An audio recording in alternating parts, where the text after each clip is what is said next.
Seberapa siap Kakanda Kasra Jarumunara untuk bertarung di 2024? Dengan ini saya sampaikan bahwa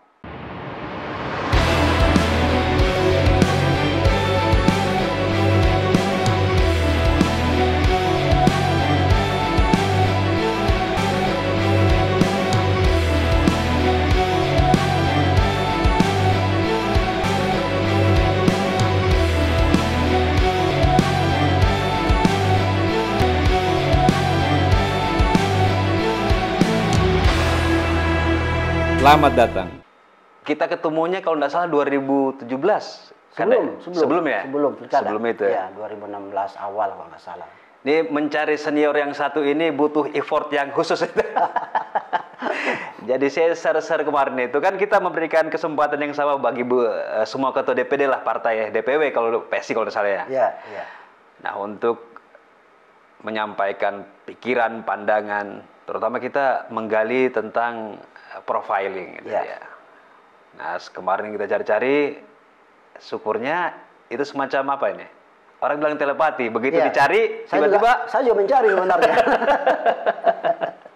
Ketemulah di WA dan kemudian hari ini bisa kita hadirkan Bapak Kasra Jarumunara di podcast The Halo Elite Room. Terima kasih banyak ini sudah mau menyempatkan waktu ini. Ya. Dan ya kita akan galilah cerita tentang seorang Kasra Jarumunara. Saya panggil Kakanda saja biar lebih enak. Ya. Biasanya tuan rumah kan raja kan? Iya. Tapi mengawali percakapan saya terima kasih ini saya sudah dikasih buku nih ya? Betul. Saya dikasih, saya tidak tahu saya dikasih tidak dikasih sebagai kenang-kenangan. Ini sebuah buku nanti mungkin kawan-kawan juga bisa referensi yang sangat bagus lah ini tentang cerita Moronene ini. Iya. Mudah-mudahan saya mau baca juga karena ini biasanya politik itu selalu berkaitan dengan masalah sejarah. Harus kita kuasai sejarah. Iya.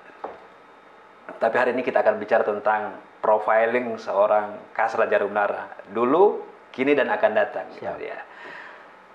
Saya sebenarnya dalam komunikasi kita itu masih banyak menyimpan pertanyaan. Terutama apa yang membuat Kakanda itu pindah haluan itu dia. Dari seorang praktisi bisnis kalau salah ya. Kemudian tiba-tiba masuk ke politik. Bukan tiba-tiba, calon langsung Bang.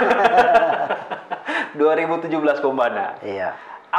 Sebenarnya kisahnya seperti apa perjalanan Kakanda? Iya, memang saya juga tidak pernah bermimpi atau punya rencana terjun sebagai politisi ataupun terjun dalam dunia politik. Saya semenjak tamat SMA di Bau-Bau, waktu itu ya kebetulan juga diterima bebas tes di ITB. Kemudian saya tamat, kemudian kerja di Cilegon, kemudian di Jakarta, masuk perusahaan multinasional di bidang oil and gas. Kemudian pindah-pindah dari Jakarta ke Balikpapan, kemudian dari situ saya keluar negeri ke Iran, kemudian ke Pakistan. Kemudian saya pindah lagi ke Eropa Timur, termasuk ya membawahi Ukraine yang sedang dilanda krisis ini dengan Rusia. Di situ saya base-nya di Romania di Bukares, menangani Eropa Timur lah. Jadi ada Ukraine, ada Hungaria, Bulgaria, Georgia termasuk Turki. Kemudian saya dipindah lagi ke Singapura 2012 waktu itu. 2012 karena sudah dekat dengan Indonesia, saya lebih sering pulang ke kampung, ke Bombana gitu kan, karena orang tua di situ, saudara-saudara juga semuanya di sana. Nah, dari kepulangan saya sering ke Bombana, bertemu dengan teman-teman lama gitu kan, bertemu juga tokoh-tokoh masyarakat. Mereka ada semacam keluhan gitu tentang daerah Bombana yang katanya sih waktu itu mereka keluhkan adalah kondisinya yang tidak banyak perubahan semenjak menjadi daerah otonomi baru kan kita lepas dari Buton. Dan mereka kebanyakan juga ini orang-orang yang memperjuangkan pemekaran Kabupaten Bombana dulu yang kemudian merasa ditinggalkan gitu. Gitu. Jadi mereka berjuang sampai terbentuk Kabupaten Bombana, tapi kemudian kok orang lain yang kemudian menikmati hasilnya gitu. Dan saya telusuri memang itu yang terjadi. Ditambah lagi dengan kondisi infrastruktur yang ya ada perubahan, saya tidak bisa pungkiri juga. Tapi kalau kita lihat jumlah anggaran dari negara yang dialokasikan dalam bentuk APBD, sepertinya kok ini tidak imbang gitu. Kemana ini sebagian gitu kan? Kualitas bangunan juga kurang, terutama jalan yang sering sekali dikeluhkan itu kan jalan itu luar biasa. Ya, saya ke Kabaena itu jalan nggak pernah bagus. Ya, mereka listrik juga hanya malam saja, kemudian pagi-pagi sudah putus lagi.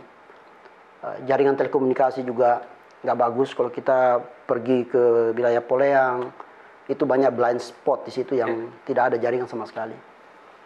Nah, itu yang kemudian saya merenung gitu kan. Saya pulang lagi ke Singapura karena saya juga kerja waktu itu. Kemudian ada waktu saya datang lagi, pingin cek lebih dalam lagi. Jadi bolak-balik Singapura Bombana ini? Iya. Untuk mendengarkan keluh kesah ini? Betul, karena begini, Bombana ini kan jantung hati saya ada di situ. Saya punya kakek buyut, itu orang yang pernah berjuang mempertahankan wilayah itu, baik itu terhadap Belanda pada zaman kolonialisasi maupun pada saat awal-awalnya di mana banyak yang datang kemudian untuk menganeksasi wilayah dan lain sebagainya kan. Jadi saya di situ tidak bisa melepaskan ruh saya ada di Bombana gitu kan. Jadi ketika melihat daerah itu tidak bagus-bagus, saya ya ini terpanggil gitu kan. Nah, saya melihat ada banyak tokoh juga yang kemudian kembali ke daerahnya. Salah satu contoh waktu itu saya melihat Nurdin Abdullah, Profesor Dr. Nurdin Abdullah. Dia balik ke Bantaeng, saya nonton dia punya interview. Dia disandra oleh masyarakat Bantaeng, jangan pulang ke Jepang, kamu harus jadi bupati di sini. Kemudian ada Ridwan Kamil juga yang saya juga satu alma mater, dia lebih junior. Dia juga memutuskan balik menjadi wali kota Bandung. Jadi kalau dia bisa, saya juga harusnya bisa. Dan kalau bukan saya waktu itu yang saya pikirkan, ya saya melihat tidak ada yang mungkin mampu untuk melakukan itu. Ya saya mulailah diskusi dengan keluarga kan, keluarga terutama ini istri dan anak harus sejalan. Ya mereka juga kaget karena saya tidak pernah cerita bahwa saya akan ingin kembali ke Bombana. Apalagi ini tempatnya berbeda ini. Satu bisnis ini politik. Betul. Apalagi terus terang kita sudah nyaman terus terang. Ya, sebagai saya di sana kan karyawan ekspatriat. Bukan karyawan misalnya TKI yang bekerja di luar negeri dengan gaji ya cukup bagus, tapi ini ekspatriat levelnya sama dengan kalau orang asing datang ke Indonesia itu kita kasih fasilitas yang sangat bagus kan. Organik lah istilahnya kalau dibilangnya. Iya, jadi di Singapura saya dapat fasilitas apartemen yang bagus, ya kemudian juga tunjangan kesehatan bisa berlaku seluruh dunia, mau berobat kemana saja bisa gitu kan. Gaji juga alhamdulillah lumayan gitu kan. Ya otomatis keluarga lah inilah. Ya, kan? Wah ini melepaskan zona nyaman dengan fasilitas gitu. Begitu bagus kan? Ya, dan siapa yang berpikir sampai ke sana? Lagi pula anak saya kan sudah bolak-balik ke Bombana juga berapa kali saya ajak mereka jalan-jalan. Dan mereka punya bayangan, di sana kan susah Pak ini katanya. Listrik kita juga nggak panas kalau nggak ada AC gitu kan. Jadi ya biasalah anak yang sudah besar di kota-kota besar di luar negeri apalagi kan. Nah di situ. Jadi kalau ditanya kok ya karena panggilan hati nurani, tanggung jawab moral saya tidak ingin misalnya leluhur kita tidak bicara soal percaya leluhur, tapi paling tidak kan kita ada kemampuan tapi tidak mau melakukan gitu. Ya, itu saya merasa bersalah itu. Ya, kalau berdosa sih mungkin tidak, tapi bersalah karena saya bisa tapi saya tidak mau lakukan. Apalagi sebenarnya begini, saya punya yayasan Munara Foundation. Dia bergerak di bidang. Waktu itu saya sebenarnya bergerak hanya ingin membangun capacity building masyarakat, terutama para nelayan, para petani yang mereka itu kurang perhatian gitu kan. Saya datangkan tenaga ahli, memberikan edukasi. Misalnya salah satunya itu untuk petani coklat. Ya, saya datangkan teman-teman dari KKP untuk nelayan bagaimana meningkatkan produksi mereka gitu. Kemudian saya juga berkiprah untuk pengembangan wirausaha muda. Jadi saya datangkan juga teman-teman yang entrepreneur untuk memberikan pelatihan singkat tentang membuka usaha gitu. Seminar di Makassar, di Kendari, di Bombana.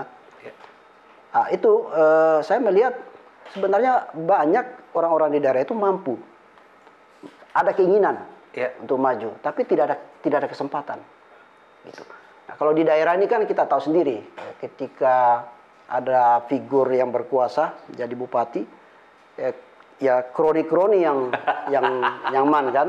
Jadi kalau di Bombana dulu katanya itu ya kontraktornya dari luar semua, ya kan.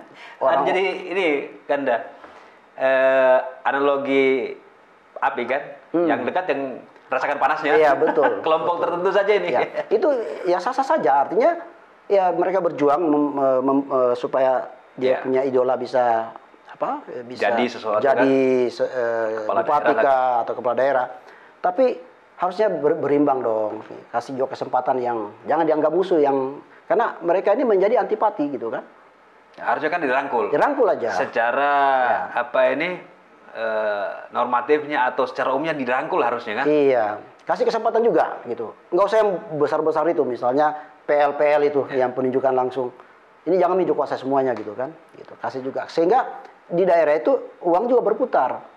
Kalau misalnya kontraktor pemborong dari luar, otomatis ini capital flow out gitu kan? Jadi daerah itu kering. Apalagi kalau bahan bakunya didatangkan dari Makassar misalnya, bahan bangunan gitu kan. Kapan juga toko-toko bangunan di daerah bisa juga bergulir dia punya cash flow kan gitu. Artinya kan seharusnya konsepnya APBD itu ketika digerakkan oleh daerahnya kan dia menciptakan perputaran ekonomi kan. Itu yang harusnya. Harusnya ya, gitu. Ya. Nah, yang membuat Bombana tidak banyak berkembang itu mungkin salah satunya itu ya. Yang saya dapatkan seperti itu. Saya tidak membuat asumsi, tapi itu saya keliling banyak tadi pelaku-pelaku usaha yang mengeluh gitu bahwa daya beli kita ini rendah gitu. Saya kasih contoh ya 2015 saya buat rumah, tapi rumah yang juga saya jadikan hotel. Ya, 7 kamar. Kemudian saya berharap ya dengan berkembangnya daerah itu banyak yang akan datang, kemudian okupansinya juga bisa naik gitu kan. Tapi sampai hari ini itu dalam 1 minggu paling cuma 1-2 kamar yang terisi. Itu pun juga orang-orang yang datang diutus oleh Pemprov atau dari Jakarta 1 malam 2 malam gitu. Kalau pebisnis nggak ada yang datang untuk menginap, kecuali orang-orang tambang dia transit mau ke Kabaena gitu kan. Oh iya. Jadi secara ini memang tidak berkembang ekonomi. Saya juga beli tanah banyak di sana, tanah keluarga yang butuh uang saya beli. Kalau saya mau jual hari ini, itu harganya juga tidak jauh beda dengan waktu saya beli 10 tahun yang lalu. Artinya apa? Tidak ada perubahan sebenarnya. Ya, tingkat ekonomi memang hampir stagnan. Beda kalau di Kendari, misalnya saya beli hari ini 1 juta, mungkin 5 tahun lagi sudah 5 juta harganya. Sudah lebih mahal dibanding harga emas. Itu. Itu. Ya. Jadi itulah yang membuat saya kemarin itu, wah ini harus saya terjun langsung. Kalau saya yayasan saja, artinya membantu teman-teman yang kesulitan, efeknya ada, tapi kecil. Tapi kalau saya berada di pucuk pimpinan, pemegang anggaran, punya kemampuan membuat kebijakan, itu punya dampak yang lebih besar ke masyarakat semuanya di daerah itu gitu. Jadi itu yang membuat saya harus terjun langsung, karena kalau enggak ya saya sebenarnya juga sebelum saya terjun saya keliling juga ketemu tokoh-tokoh senior nih yang pernah bertarung, mungkin juga masih ada minat. Mereka ya kasih blessing ke saya, udah kita saja nih yang maju gitu. Kita ini lagi tarik napas dulu katanya kan. Akhirnya ya saya beranikan diri. Kemudian juga saya bentuk tim, mereka juga saya suruh jalan dan mereka memang mendapatkan respon yang bagus. Hasilnya ya terlihat dari hasil pilkada, selisih suara 1.200 gitu. Ya memang sangat menyakitkan gitu. Tapi ya itulah namanya kontestasi. Ya, saya semenjak pilkada pun juga saya tidak juga kemudian patah semangat, tidak kemudian balik kandang lagi ke habitat yang lama. Ya, bisa saja saya lakukan itu. Cuma kalau saya lakukan itu berarti kemarin saya datang cuma coba-coba, hanya ingin ini kemudian ya sudah tinggal lagi gitu. Jadi saya buktikan selama 5 tahun terakhir ini bahwa saya masih di sini. Jadi saya masih di Sultra, masih sering datang ke Bombana. Ya, saya tidak kemana-mana begitu. Cuma kalau kita lihat perjalanan politik, jadi kalau kita baca profiling ini, perjalanan politik ini ya, memang tidak semanis atau tidak sebaik ketika masih di perusahaan luar negeri kan? Ya. Ini kan kalau saya lihat ritmenya pasca Bombana terus sempat ke Pileg ya? Iya. Ya? Saya sempat memang mencalonkan diri sebagai caleg DPR RI di P3. Ya, P3. Nah pertanyaan saya itu, kenapa langsung ke caleg? Kenapa tidak ke provinsi gitu kan? Waktu itu kan begini, saya sebagai wakil ketua di P3 Sultra. Oh saat itu? Waktu itu. Pilkada itu? Saya bukan memang, di PD Perjuangan kan? Iya, memang saya antara dua partai itu. Cuma terakhir kemudian karena saya sudah di SK kan sebenarnya semenjak P3? P3 ya, waktu pilkada itu. Karena apa? Ya antisipasi kalau misalkan ada kemudian gejolak di daerah, saya sudah bisa ditunjuk sebagai caretaker. Jadi saya sebagai wakil ketua di Sultra. Karena sepengetahuan kami itu Kakanda di PD Perjuangan. Ya, memang saya dekat dengan apa? DPP, pengurus-pengurus. DPP ya, saya komunikasi juga gitu. Ketika saya mau masuk P3 juga caleg, saya pamit gitu. Saya mau calon di P3. Karena kalau di PDIP saya melihat kan sudah ada figur-figur besar seperti Pak Hugua gitu kan. Saya bilang saya mau di P3. Kebetulan waktu itu P3 minta saya ayolah bantu P3 untuk supaya juga kursinya ada tetap di Sultra. Karena waktu itu Pak Amirul Tamim bergeser ke DPD. Gitu. Benar. Saya bertemu dengan beliau khusus membicarakan itu.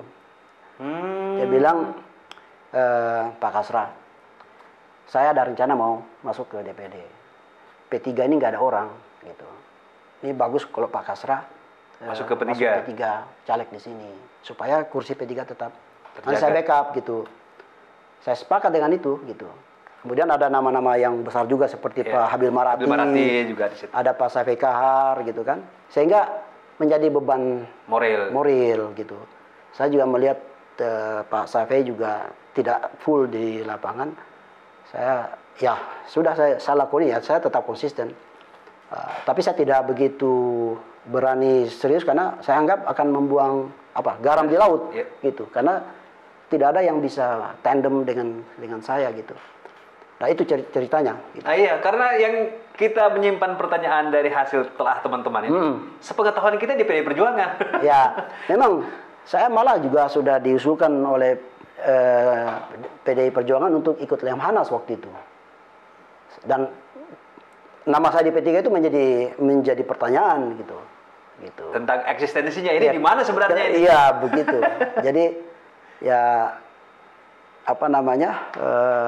Saya putuskan ya di P3 lah, karena P3 kan butuh orang di sini waktu itu. Kebetulan juga P3 waktu itu kan sempat dirundung dengan persoalan internal kan.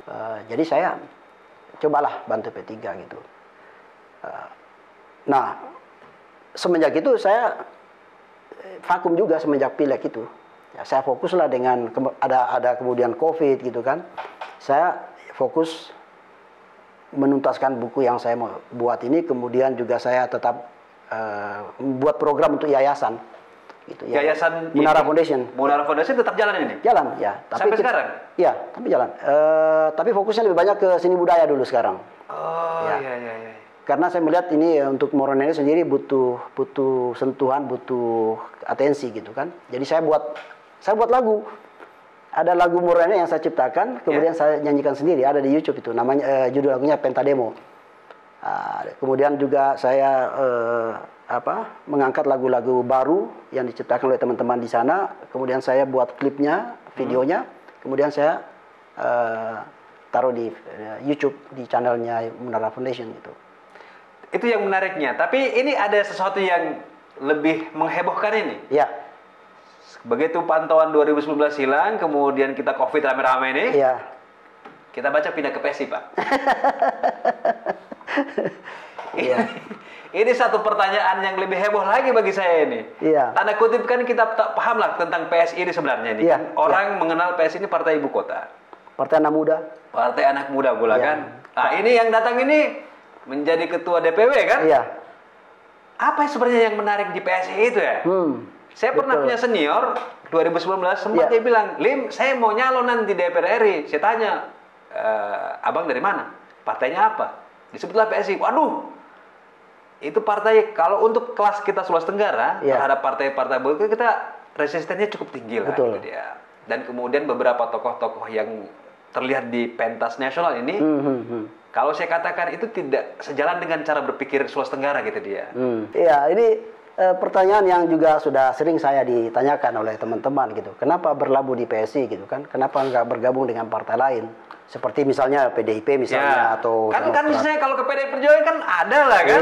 Iya. Dan saya yakin lah tidak mungkin jadi ecek-ecek lah kalau di PDI Perjuangan kan ya DPC lah kan.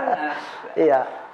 Jadi begini, saya juga tidak ada komunikasi sebenarnya dengan PSI kecuali ada teman-teman yang juga ada di situ kan. Bro yang mungkin yang dimaksud tadi Bro Onte ya. Jadi senior ya dia Silverus Oscar Unggur ya. Silverus Oscar Unggur, nama kerennya Onte. Panggilan sehari-hari kita panggilnya Bro Onte gitu kan. Dia komunikasi dengan beberapa orang yang saya kenal juga gitu. Tolong konekkan dong dengan Kasra itu gitu kan. Ya, kita ketemu di Jakarta. Ya, kemudian di situ juga koordinator juru bicaranya Bro Koko itu dia paparkan bahwa dia butuh figur untuk Sultra gitu. Diskusi panjang lebar, saya bilang saya ingin bicara juga dengan pimpinannya gitu kan. Kalau bisa dengan Bro Ketumnya siapa. Waktu itu ketua umumnya Giring masih sebagai PJ Ketum. Jadi diaturlah Zoom karena ini COVID mereka via Zoom. Iya, via Zoom. Saya diundang Zoom, kemudian saya presentasi. Tukar pikiran lah. Mereka menilai saya juga menilai juga mereka gitu kan. Mereka sedang juga melakukan perbaikan di sana sini. Dan saya bilang ya saya ini kan bukan anak muda. Ini brandnya PSI kan ini partainya anak muda kan. Itu dulu memang. Jadi mereka bilang kita sekarang berubah. Jadi menjadi partai yang orang-orangnya berjiwa muda. Wah, lebih moderat. Lebih moderat gitu. Jadi saya termasuk. Kan dulu umurnya itu dibatasi 40 tahun. Oh, jadi PSI dulu itu dibatasi 40 tahun. Gitu. Nggak boleh ke sana ya? Iya. Nah, itu ketika dibuka itu saya lihat masuk akal. Kembali ke konteks Sultra di daerah mungkin seperti Sultra, itu sangat jarang kita temui orang-orang muda yang sudah mapan. Kecuali Jakarta. Iya. Jakarta banyak gitu. Banyak gitu kan. Di daerah sulit kita dapatkan figur yang mapan kemudian mengurus parpol. Di mana di situ kan ada pengeluaran-pengeluaran gitu kan. Tentu. Jadi itu memang tepat. Tapi yang paling menarik itu adalah bahwa mereka menyampaikan begini. Reformasi sudah kita lakukan 20 tahun. Kemudian ada otonomi daerah. Desentralisasi kekuasaan sudah terjadi. Bupati dipilih langsung, gubernur juga dipilih langsung, kepala desa dipilih langsung. Tapi yang masih terjadi adalah sentralisasi kekuasaan politik. Parpol. DPP maksudnya memberikan kekuasaan besar itu. Iya. Jadi itu kita lihat untuk mencalonkan seorang gubernur, seorang bupati. Mesti ke DPP. DPP yang punya hak menentukan. Hak vetonya di DPP. Iya. Padahal sebenarnya yang tahu banyak di daerah itu ya orang daerah itu sendiri gitu. Jadi mereka bilang PSI hari ini mau melakukan perubahan dalam ini. Jadi kita mau desentralisasi kekuatan politik. Sehingga PSI menjadi seolah menjadi partai daerah. Gitu. Bahwa di situ nanti saya diberikan cukup besar wewenang dan itu sudah dituangkan dalam bentuk Memorandum of Understanding gitu bahwa saya punya peranan besar untuk daerah. Jadi termasuk mencalonkan calon bupati, wali kota, gubernur itu akan selesai di sini. Walaupun tanda tangan SK-nya itu dari DPP, tetapi kalau saya tidak restu tidak akan ditandatangan di DPP. PSI itu begitu? Begitu PSI. Ketua DPW-nya? Iya. Tidak kasih restu? Iya. Tidak kasih rekomendasi? Betul. Nggak ada pencalonan? Nggak ada pencalonan. Biasanya kan teritorinya DPP. Iya. Beberapa partai yang lain kan. Saya sebagai calon bupati dulu kan saya hunting SK itu di Jakarta. Jakarta. Nginapnya Jakarta. Jakarta kita harus wirawiri, ketemu si A, dan belum tentu juga bisa ketemu ketua umum partai. Hari ini terus terang kalau saya telepon ketua umum partai saya, Giring Ganesha, pasti diangkat. Kecuali dia lagi sedang pidato, mungkin dia tidak angkat. Saya telepon Bro Raji Juli Antoni, walaupun sekarang menjadi wamen, kalau dia tidak angkat, pasti dia call balik atau stafnya yang call saya gitu. Dan ini betul-betul terjadi. Pengalaman saya dengan partai-partai lain dulu, ya kalau mau tembus ketua umum, harus saya ring 1, ring 3, ring 2, ring 1. Gitu. Banyak ring-ringnya Pak. Ya, jadi itu yang membuat saya tertarik masuk ke PSI. Dan yang terakhir, saya bilang kalau saya ketua partai di Sultra, saya bisa memberikan warna juga di warna politik di Sultra ini. Apalagi saya merepresentasikan diri sebagai orang yang dari Kabupaten Bombana. Dari segi orang Mornene juga mungkin baru saya sebagai ketua partai orang Mornene untuk tingkat provinsi gitu. Tapi bukan itu sebenarnya. Saya ingin bahwa di Sultra ini butuh pemikiran-pemikiran baru. Saya berharap PSI dengan saya di situ bisa membuka wawasan, cara berpikir orang gitu kan. Kan di Sultra ini banyak sekali patronitas ya. Iya, benar. Figur, partainya nomor 2, figur. Ya. Itu bagus saja untuk beberapa waktu tertentu. Tapi kalau seperti itu terus, ini kita masuk ke era industri 5.0, era disrupsi. Itu mungkin suatu saat tidak laku itu. Tidak laku. Nah, kita sudah lihat dunia bisnis sudah terganggu dengan disrupsi 5.0. Dan PSI juga sudah antisipasi bahwa akan terjadi disrupsi politik, disrupsi parpol. Jadi itu harus kita siapkan dari sekarang. Kalau hari ini masih ada kayak alergi dengan partai-partai baru, saya bisa terima itu. Tapi ya kita tetap bersuara. Gitu. Jadi di Sultra memang butuh kita juga perlu membawa perubahan gitu. Artinya PSI memberikan otonomi terhadap daerah untuk menentukan kebijakan politiknya. Betul. Ini yang menjadi fokus poin kenapa Kakanda mengambil PSI. Betul. Jadi contoh misalnya untuk di kabupaten mana, misalnya Kabupaten Muna. Kalau di situ ada calon bupati yang mereka anggap itulah calon yang terbaik sebagai calon pemimpin di Muna ke depan, maka saya akan rembukan dengan ketua DPD-nya. Kalau dia bilang si A, saya harus dukung itu. Karena dia lebih tahu di Muna dan dia yang bekerja selama ini untuk membesarkan partai di Muna. Bukan saya. Itu saya harus hargai itu. Nah, kalau sampai ke DPP ya saya harus kawal itu sampai ke DPP. Untuk Sulawesi Tenggara ya saya juga harus tetap memberikan masukan kepada DPP dan mereka sudah janji bahwa tidak akan intervensi. Karena ada MOU. Oh ya. Ya. Kalau MOU dilanggar, berarti kredibilitas partai hancur. Ya.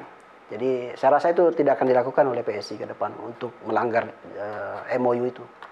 PSI ini kiprahnya di 2024 kan kemarin tidak lolos parliamentary threshold kan? Iya, 1,9 aja. 1,9 ini. Iya. Di Sultra juga itu 1,9 nilainya. Jadi tidak jauh beda. Ada tantangan yang begitu besar buat PSI di Sultra ini. Iya. Walaupun fasilitas kebijakan PSI ini teritori, jadi dia kasih kebijakan seperti yang Kakanda sampaikan, tapi perspektif apa yang bisa meyakinkan Kakanda untuk bisa berbuat sesuatu lebih besar di PSI? Iya. Ya itu memang tantangan besar. Saya sudah menyadari juga dari awal, karena sebelum saya terima saya coba lihat ya kita nggak ada kursi. Sultra karakternya juga saya tahu.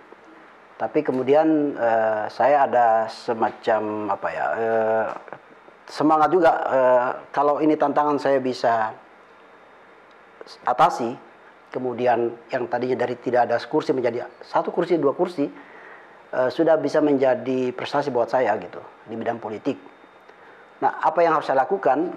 Ini saya melihat sebenarnya kemarin itu mungkin tim yang lama belum menemukan ininya saja, apa istilahnya itu kalau kita traksinya gitu kan. Banyak sebenarnya yang bisa dilakukan ya, karena PSI itu kalau saya lihat unggul di media sosial. Nah sekarang ini di Sultra medsos luar biasa. Saya rasa juga di Halu Aulia Institute juga ada petugas ini karena melihat ada cukup banyak ceruk di situ. Dan saya melihat bahwa milenial ini masih mencari memang partai politik yang mereka anggap membela kepentingan mereka. Saya punya anak juga 2 yang milenial gitu kan. Saya suka diskusi dengan mereka. Dan rata-rata memang banyak milenial itu yang memilih PSI karena mereka melihat bahwa ini partai yang punya gagasan baru nih. Kemudian di situ juga ada komponen perempuan. PSI itu memberikan porsi kepada perempuan itu harus di pengurus saja kita harus ada 20%. Iya, 20%. Ya. Dan itu harus ada, tidak bisa tidak. Dan kita juga ada komisi perempuan yang membela kasus-kasus yang mereka alami, misalnya tindakan kekerasan, baik itu fisik maupun seksual. Tapi yang paling penting memang di Sultra ini saya juga melihat adanya kejenuhan dengan politik yang ada sekarang. Ya. Yang berkembang selama ini kan, kalau kita lihat kan tidak ada yang baru selama ini. Selalu ya tiba masa ya tiba akal gitu. Tidak konsisten misalnya menyuarakan aspirasi rakyat. Hari ini masih sering kita lihat orang-orang demo di depan gedung DPR. Misalnya saya kasih konteks Bombana, minggu lalu saya di Bombana. 3 hari berturut-turut orang datang demo kebetulan rumah saya itu di depannya kantor DPR. 3 hari berturut-turut orang datang demo. Di tempat lain juga ada demo. Itu berarti buntu. Ya, jadi orang-orang yang duduk di legislatif DPR hari ini, ya, mungkin ya itu tadi tidak menjalankan janji yang mereka sebarkan pada waktu pileg, membela kepentingan rakyat, sehingga mereka ini datang melakukan aksi gitu. Nah, ke depan kita ini mau memberikan edukasi masyarakat bahwa PSI ini benar-benar akan membela kepentingan rakyat gitu. Makanya kita punya tagline itu hadir kerja untuk rakyat. Gitu. Hadir kerja untuk rakyat. PSI itu. Di DPW Sulawesi Tenggara atau secara nasional. Dan itu memang sudah cukup disenangi oleh banyak masyarakat. Nah, seluruh Indonesia kita ada 73 kursi. Gitu. Di DKI saja ada 8 kursi, di Kota Bandung ada 4 kursi, Tangerang Selatan. Memang di Sultra belum ada. Tapi kemarin setelah kita ketemu, kita ada sharing pengalaman. Di situ kita lihat bahwa memang perlu ada upaya yang continue, tidak bisa sporadis gitu. Sehingga rakyat itu ada kepercayaan gitu. Jadi Sultra merupakan medan baru bagi PSI untuk menyuarakan tadi konsep-konsep yang tidak pernah didengarkan sebelumnya gitu. Misalnya tadi kebijakan politik itu kan baru itu. Contoh lain misalnya yang saya juga akan sampaikan itu ke caleg-caleg yang akan nanti kita daftarkan di KPU. Bila mana terpilih sebagai anggota DPR, mereka tidak akan ada kontribusi ke partai, tidak dipotong gajinya dalam bentuk iuran. Jadi tidak ada kewajiban. Tidak ada kewajiban. Sekian persen buat partai. Nggak ada. Gaji full terima. Full terima. Terus nanti partai dengan operasional pakai apa ya? Ya, itu dia. Jadi sebenarnya kan pemerintah sudah memikirkan itu. Ada yang namanya anggaran pembinaan partai itu melalui APBD. Itu kalau kita lihat sebenarnya cukup. Kalau kita bicara memelihara partai supaya tetap eksis kan. Karena dihitung dari jumlah suara berapa dikalikan rupiahnya, kemudian itu diberikan dalam bentuk setiap tahun dengan APBD. Itu catatan kalau dia lolos PT ya? Oh enggak. Kalau duduk di DPR. Kalau ada di DPR? Iya. Oh, itu akan dapat uang pembinaan itu? Iya, dapat. Oh, sepanjang dia bisa menghadirkan wakil di DPR, iya, dia dapat persentase itu. Ya, karena kan harus di situ, kemudian APBD-nya kan dibuat anggarannya dari situ. Tapi kalau nggak ada di DPR ya harus swasembada itu. Gitu. Nah, tapi kan ini membuat calon-calon legislatif yang ingin maju sesuatu yang sangat menarik kan, karena tidak ada potongan gitu kan. Kalau kita lihat jumlahnya kan cukup besar itu. Untuk level kabupaten 5 juta misalnya kan. Yeah. Bayangkan kalau misalnya dipotong 5 juta, dikali 12, 60 juta. Dikali 5 tahun, 300 juta. Dan itu siapa yang mau kasih uang 300 juta?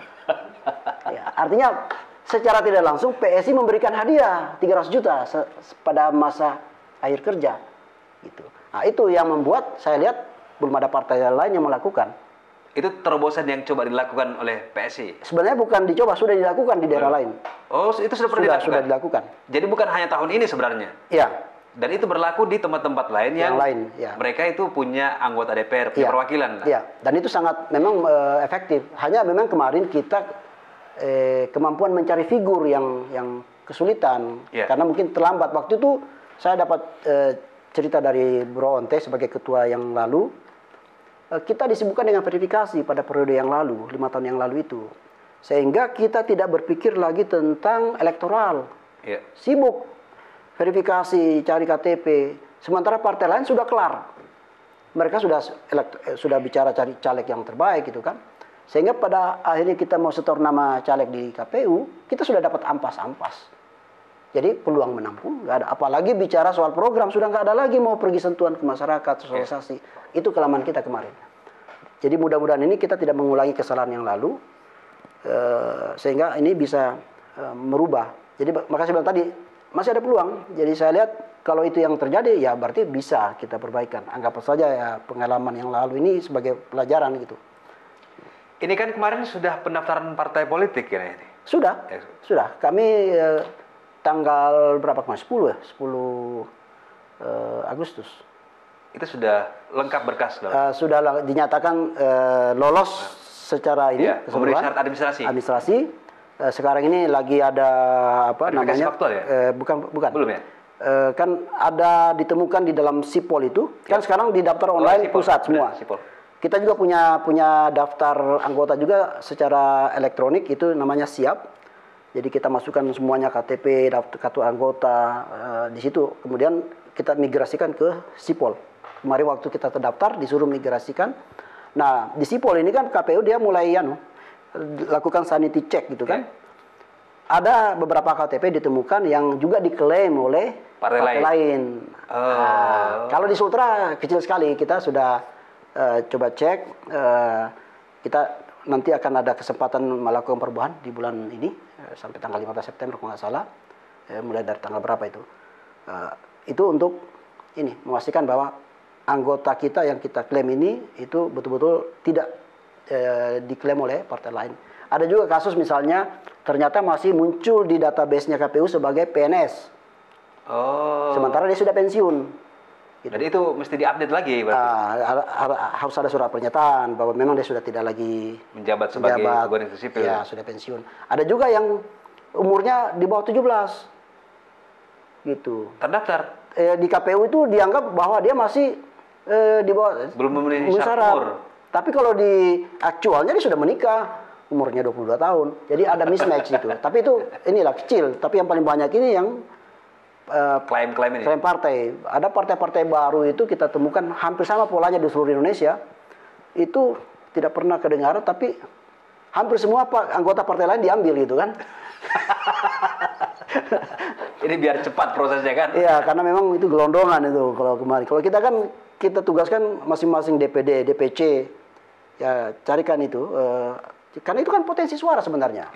Kalau kita cuma ambil dari koperasi, dari leasing, ya bisa saja, ya kan. Dan itu mungkin kan sekarang banyak ini. Ya, mungkin bisa duplikasi di situ. Tapi kan tidak menjamin suara. Sementara kita ini itu kita gunakan sebagai indikasi bahwa sekian KTP ini sekian suara. Itu berarti linear, karena berapa yang terkumpul itulah potensi awal. Potensi suara. Jadi kita tidak repot lagi. Caleg juga sudah kita ini banyak tolong lakukan pendekatan. Nah, dari situ kemudian kita lihat bahwa ya banyak yang mau memberikan bersedia menjadi anggota PSI. Bahkan kemarin ada yang dipanggil oleh KPU seperti di Buton. Ada beberapa orang itu kemarin mereka bilang enggak, saya PSI gitu. Dan itu clear gitu. Karena KPU minta didatangkan orang itu. Orang-orangnya. Ya. Mau lihat dengar langsung atau bisa juga dibuatkan ini video. Oh, testimoni, Ya, pernyataan. testimoni dengan direkam video bisa seperti itu. Berapa target PSI di pemilu 2024 sekiranya memenuhi syarat, ditetapkan sebagai peserta pemilu 2024, apa target Ya. Kakanda? Secara nasional target kita ini kita harus lolos di PT.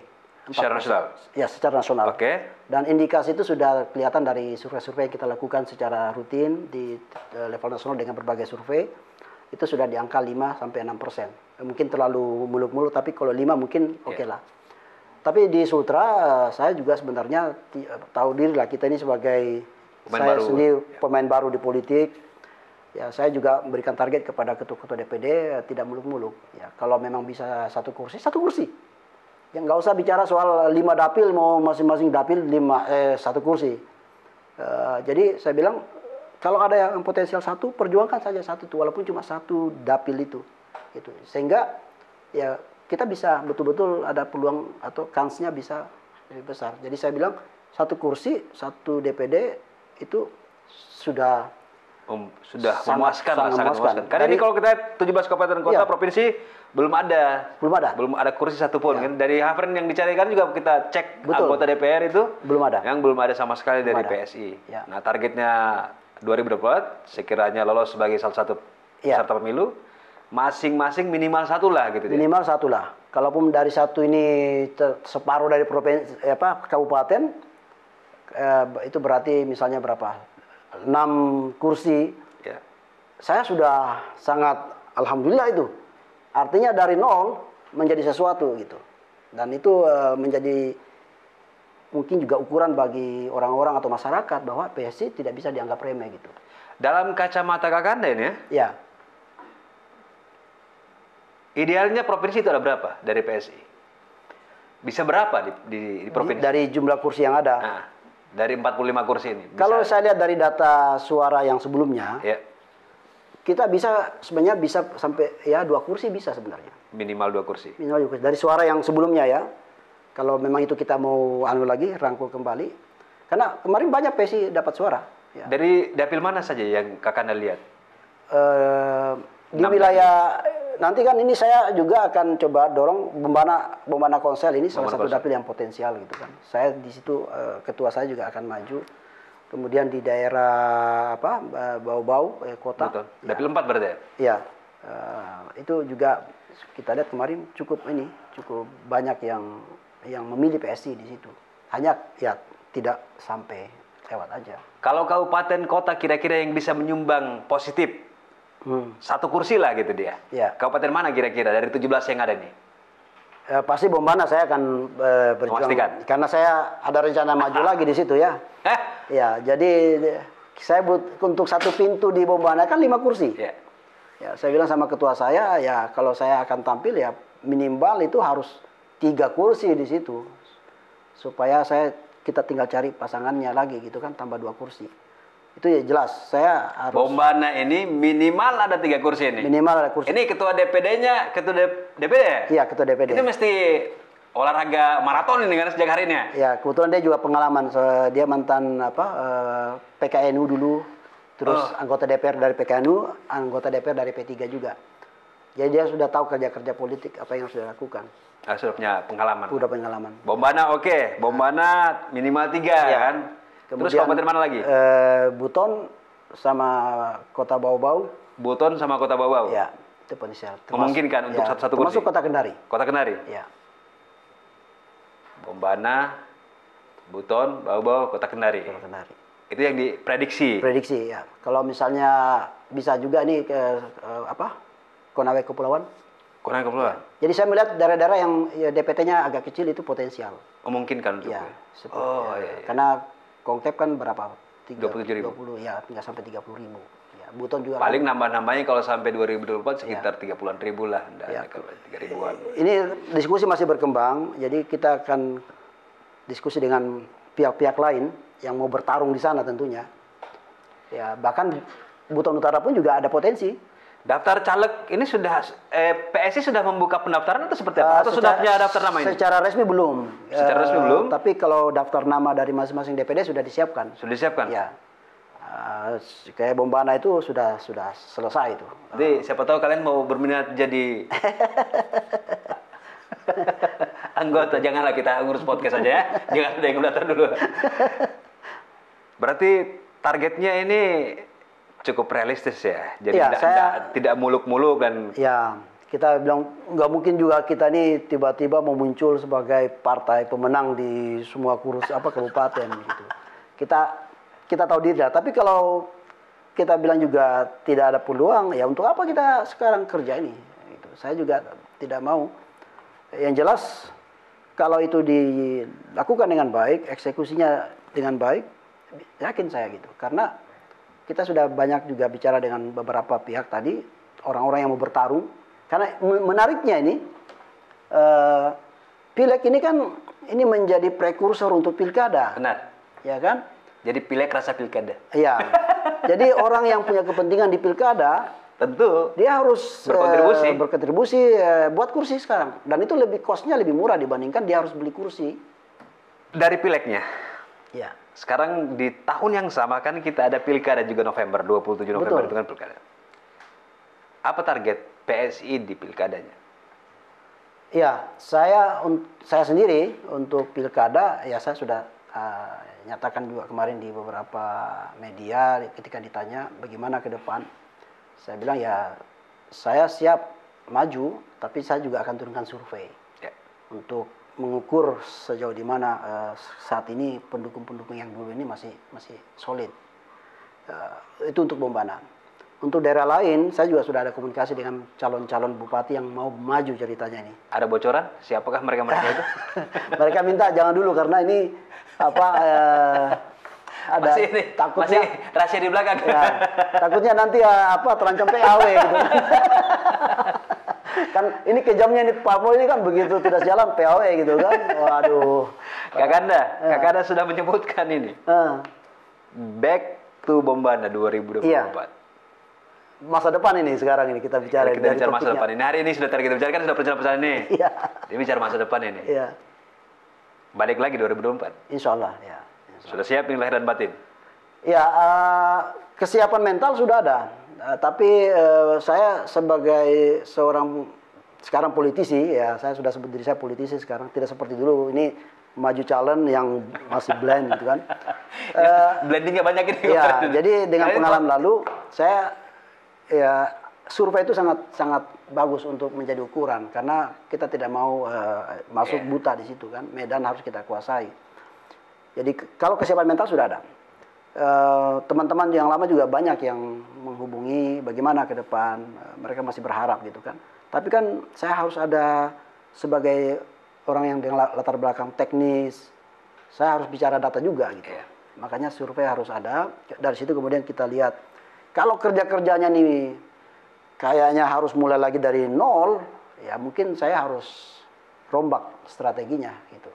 Apakah saya harus berkolaborasi dengan calon lain, kemudian kita susun strategi mana 01, mana 02 nantinya. Ya, itu bisa saja terjadi. Karena saya juga memperjuangkan kepentingan partai saya di sana. Benar. Gitu. Karena kalau saya maju calon, tentunya PSI Bombana juga harus solid dari sekarang. Makanya saya minta ya kursi paling tidak ada dulu. Nah, calon lain ini kan banyak yang menunggu juga di Bombana terus terang. Apalagi tidak ada incumbent. Ya kan? Ini kan Pak Tafdil sudah selesai. Ya. Yang ada kan PJ kan sana. PJ selama 2 tahun. Selama 2 tahun. Ya, jadi jangan sampai PJ naik juga gitu. Ini kan banyak juga terjadi ya, kayak di Muna Barat dulu ya. Muna Barat, Buton Selatan juga begitu. Nah, jadi Bawoni, Konami Kepulauan yang gitu kan. Itu harus dipertimbangkan memang. Malaka Timur. Harus dipertimbangkan. Tapi ini kan base-nya kita kan Kakanda itu 39.000 sekian lah itu kan. Kalau suara sebenarnya lebih kan, DPT Bombana waktu itu kan 100 ribuan. Jadi 49, berapa waktu itu. Jadi sedikit 1.200. Kalau saya lihat itu 39.000 suara Kakanda. Waktu ini ya. Yang 2007 pilkada gitu. Oh, 30 berarti tapi juga kurang lebih coba 40 sekian lah, 40.000 sekian. Jadi sekitar 1.200 lah. Ya, 1.200-an jedanya. Jadi 49-50% kan kemarin itu. Jadi tidak DPT kita bagi dua lah itu, hanya selisih 1.200 gitu. Tentu kalau berubah pun tidak akan tiba-tiba jadi nol kan. Iya. Nah, artinya kan tapi memang ada perubahan, ada sistem yang berubah, itu kan memang. Cuma sekarang kalau kita kelihatannya ini dengan modal 39.000 kan ini ditambah, ya pemain-pemain baru kan baru akan bermunculan. Betul.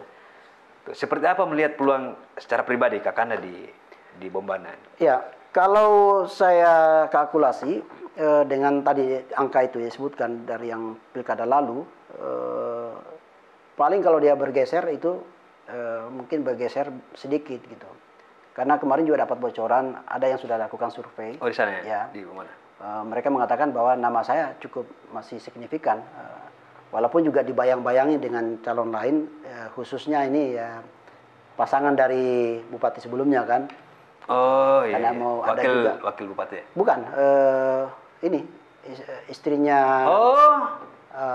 Istri Pak Tafdil, iya, Ibu Nirwana. Iya. Oh, mau nyalon di sana? Ada juga wacana itu berkembang sehingga juga itu juga dimasukkan dalam survei gitu. Jadi makanya ini kalau saya sih melihat bahwa dukungan masih ada di situ.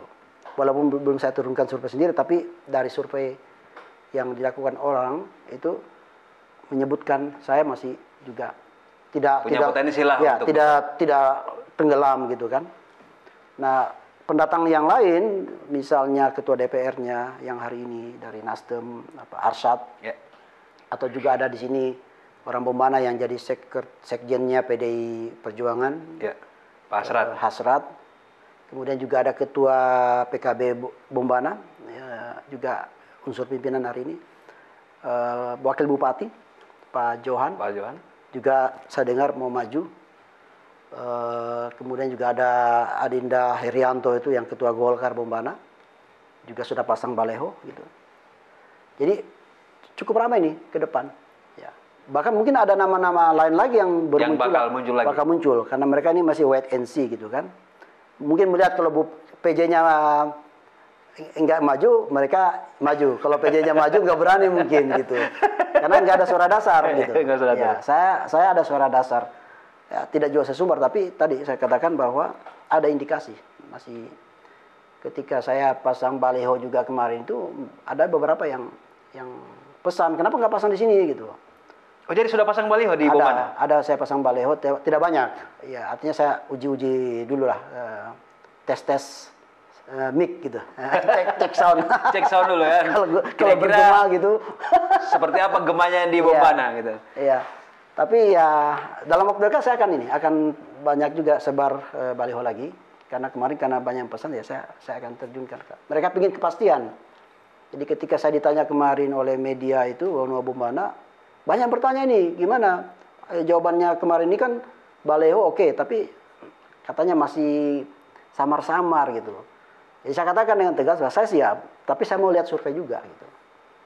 Kalau surveinya ternyata mendukung sekali, ya saya tinggal lakukan penguatan supaya program yang sedang kita godok ini bisa segera eksekusi aja gitu kan. Oke, gitu. Sekarang kita pisah tentang survei. Ya. Kita akan tanya secara pribadi. Ya. Seberapa siap Kakanda Kasra Jarumunara untuk bertarung di 2024? Siap. Seberapa siap ukurannya ada apa persentase atau apa ini? Keyakinan aja dulu. Keyakinan pernyataan sikap ya? Ya. Secara mental sudah saya siapkan. Jadi partai juga sudah memerintahkan saya supaya lanjutkan perjuangan yang kemarin gitu. Dari DPP, mereka tahu kalau saya itu pernah bertarung dan mereka perintahkan saya tetap konsisten dengan perjuangan itu. Nah, tanpa itu pun saya sudah stay on the track terus karena kemarin ya saya tidak kemana-mana, saya tetap bolak-balik ke Bombana, menghadiri pertemuan-pertemuan kecil gitu. Bisa tidak kita dapatkan satu kalimat sederhana gitu tentang ya deklarasi soft deklarasi lah dari seorang Kasra Jarumunara untuk publik Bombana lah. Silakan Kang, saya kasih waktu ini. Kita sangat berbahagia kalau bisa ada pernyataan di weekend di podcast kita. Silakan Kang. Iya. Untuk masyarakat Bombana, dengan ini saya sampaikan bahwa saya siap untuk maju bertarung kembali di Pilkada Bombana di tahun 2024. Namun saya juga ingin melakukan survei dulu untuk melihat seberapa besar dukungan itu sehingga saya bisa menghitung, mengatur waktu, karena kita ada waktu sekarang sampai 2024 itu tinggal berapa bulan lagi. Jadi kalau misalnya surveinya agak lemah, berarti saya harus segera bekerja intens menutupi apa yang ada. Tapi kalau survei bagus, ya kita atur napas. Karena saya juga sekarang sebagai ketua partai di Sultra punya tanggung jawab yang lain gitu. Jadi saya harus menyelesaikan. Tapi teman-teman kemarin sudah berembuk, kita sudah mulai aktifkan relawan. Baju juga yang saya pakai hari ini menjadi ikon bahwa Kasra akan tampil kembali dengan slogan, sebenarnya ini ada baju yang kita tulis dengan sini adalah sahabat Kasra, itu kita aman, sejahtera, religius dan amanah, itu Kasra. Gitu. Kita akan perdalam lagi di sesi yang lain tentang niat perencanaan berikut keinginan tampil di Pilkada Bogor. Terima kasih sudah mau hadir di podcast kami, ini penghormatan dan terima kasih. Kesempatan luar biasa bagi kami. Ya, sama. Saya mendapatkan kesempatan yang luar biasa. Senang bisa berjumpa kembali dengan Adinda Naslim yang saya sudah kenal semenjak 2016. Kehilangan kontak, saling mencari, akhirnya ketemu juga walaupun di kantor yang baru ini gitu. Ya, luar biasa. Kita tos dulu, Anda. Siap. Oke.